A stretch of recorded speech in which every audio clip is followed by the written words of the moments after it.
Hello everyone, कैसे हैं आप लोग। उम्मीद करता हूं कि आप लोग अच्छे से होंगे और अपनी पढ़ाई भी अच्छे से कंटिन्यू कर रहे होंगे। मैं काफ़ी दिनों से वीडियो बनाने की सोच रहा था, लेकिन कुछ पर्सनल ऑब्लिगेशंस और बिजी शेड्यूल के कारण बना नहीं पा रहा था। दो मेन क्वेश्चंस जो इस समय आप सबके दिमाग में हैं वो है कि एग्ज़ाम डेट क्या है, और सेकंड है कि क्या एनटीए ही एग्ज़ाम करवाएगी। तो मैं बता दूं कि एग्ज़ाम डेट अभी डिसाइडेड नहीं है। और क्यों डिसाइडेड नहीं है, क्योंकि एग्ज़ामिनेशन एजेंसी जो है उसमें, जैसा आप लोग जानते हैं कि बहुत सारा उसके अगेंस्ट प्रोटेस्ट हुआ था, और उसमें काफ़ी सारे एम्प्लॉयज़ को डिसमिस कर दिया गया और उनका फ्रेश रिक्रूटमेंट हो रहा है।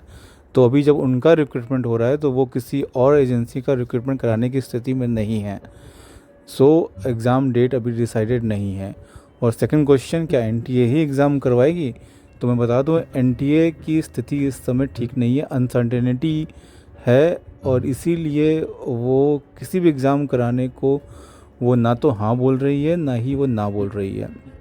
मतलब हाई कोर्ट एआरओ आरओ में काफ़ी कंफ्यूजिंग सिचुएशन है, क्योंकि जो एग्ज़ामिनेशन एजेंसी है उसमें काफ़ी अनसर्टेनिटी है।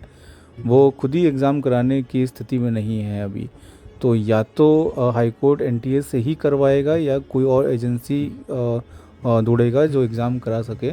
और अगर वो एनटीए से ही कराता है तो भी उसमें टाइम लगेगा, और अगर वो किसी और एजेंसी के थ्रू करवाता है तो उसमें भी टाइम लगेगा, क्योंकि एजेंसी को ढूंढना और उसके क्या क्या फॉर्मेलिटीज़ होती हैं, और वो अपना टाइमलाइन बताएगी हाई कोर्ट को कि अब मैं पूरा प्रोसेस कब तक करवा पाएंगे वो लोग। तो इसमें भी टाइम लगने वाला है। तो अभी आप ये मान के चलिए कि एग्ज़ाम 2 से 3 महीने तक तो नहीं ही होने वाला है। तो सब लोग अच्छे से इस टाइम का यूज़ करिए और अच्छे से पढ़ाई करिए। ये सोच के चलिए कि जो है इस बार एग्ज़ाम निकालना ही निकालना है।